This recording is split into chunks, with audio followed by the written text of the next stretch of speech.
Welcome to Crete, the cradle of the first great European civilization, the Minoans. Look at the bull leapers.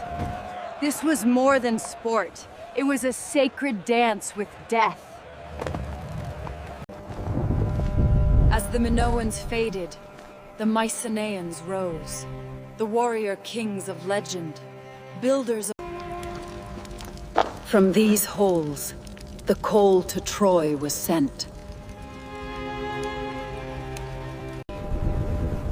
Then came the silence, the great collapse. For 300 years. But out of the darkness, a new light emerged. Not kingdoms, but the poleis, the city-state. Every 4 years, the wars stopped. For Zeus, for glory, and for the spirit of competition. Borrowing from the Phoenicians, they added vowels, creating a tool to capture thoughts forever. In Athens, power shifted, not to one man, but to the demos, the people, the birth of democracy. But this new world was about to face its greatest test. From the east, a shadow was falling over Greece. One man, 40 kilometers and a single word, Nike, victory. He gave his life to save Athens from panic. When the Persians came, the Greeks turned to the oracle. Her words were the wooden walls of Athens. In the narrow straits, the Greek fleet broke the back of the Persian Empire.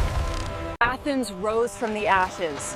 With Persian gold and Greek genius, they began to build the most beautiful temple the world had ever seen. This was the Golden Age. Pericles led an Athens where art, science, and the mind were given ultimate freedom. At the hot gates, Leonidas and his 300 stood against 1,000,000. They chose a glorious death over a life in chains. In the south, Sparta bred not citizens, but soldiers. From age 7, life was an endless battle for survival. Among the crowds walked Socrates. He didn't build temples, but he built a way of thinking that would change the world forever. On these stones, the first plays were performed. Through tragedy and comedy, the Greeks... But the Golden Age was fragile. A plague struck, war began, and the light of Athens began to flicker. In the shadow of the plague, Pericles spoke not of death, but of the greatness of the city they died to protect. Driven by ambition, Athens sent its finest ships to Sicily. It was a gamble that would cost them everything.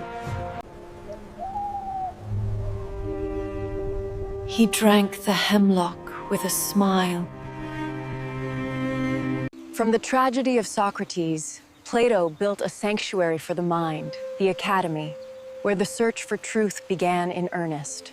Plato asked, "Are we merely watching shadows on a wall, or do we have the courage to turn toward the light?" While Plato looked to the heavens, his student Aristotle looked to the earth, classifying every living thing in the first great house of science. After 27 years of war, the walls came down. The Golden Age ended not with a bang.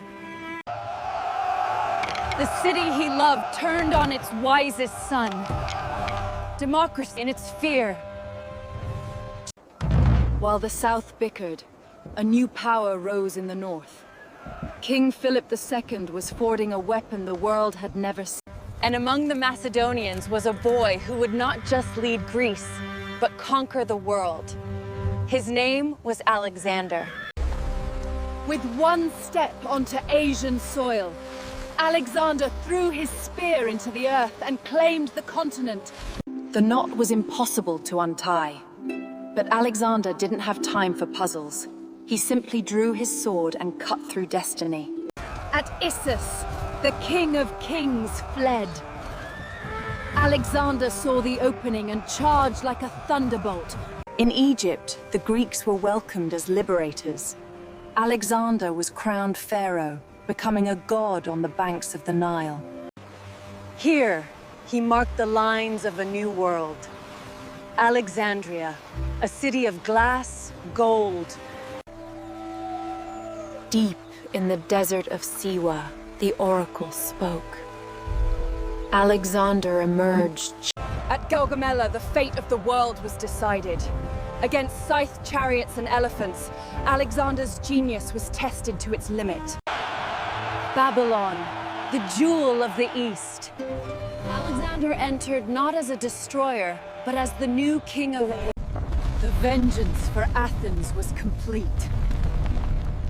But as Persepolis burned and Alec realized he had... They reached the edge of the world. But at the Indus, his men finally refused to go further. Even a god has limits. They became rivals. Before the body was cold, they were already carving up the world like a piece of meat. Ptolemy took Egypt, crowning himself pharaoh. He built a city where the wisdom of Greece met the eternity of the Nile. The Pharos, a wonder of the world. Its light could be seen for 50 kilometers. They wanted every book ever written. To own the world's knowledge was to own the world itself. In the east, the Seleucids ruled 1,000 cities.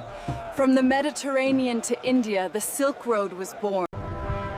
Rhodas built a giant to thank the gods for their freedom. 30 meters of bronze, a symbol that the phalanx met the legion. For the first time, the Greek spear found a wall of iron it could not break. Corinth burned. With its fall, the independence of the Greek city-states died. Greece was now a province of Rome. In Egypt, the last of Alexander's heirs, Cleopatra, fought to keep the flame alive. Rome conquered Greece with iron, but Greece conquered Rome with the mind. Every Roman poet, architect... The gods were now Roman, but the geometry was Greek. The pursuit of perfection in... When Rome fell, Greece lived on in the east. Centuries later, the world woke up. They found the old scrolls, looked at the old statues, and the Renaissance was born from the memory of Greece. Every time we use logic, every time we study the stars, we are speaking the language of the Greeks. Their questions are still our questions. From a small hill in Athens, an idea spread across the globe. The power of the people, the rule of law, the dream of freedom. Greece did not just happen in the past. It happens every time we think, every time we create, every time we are free. It is eternal.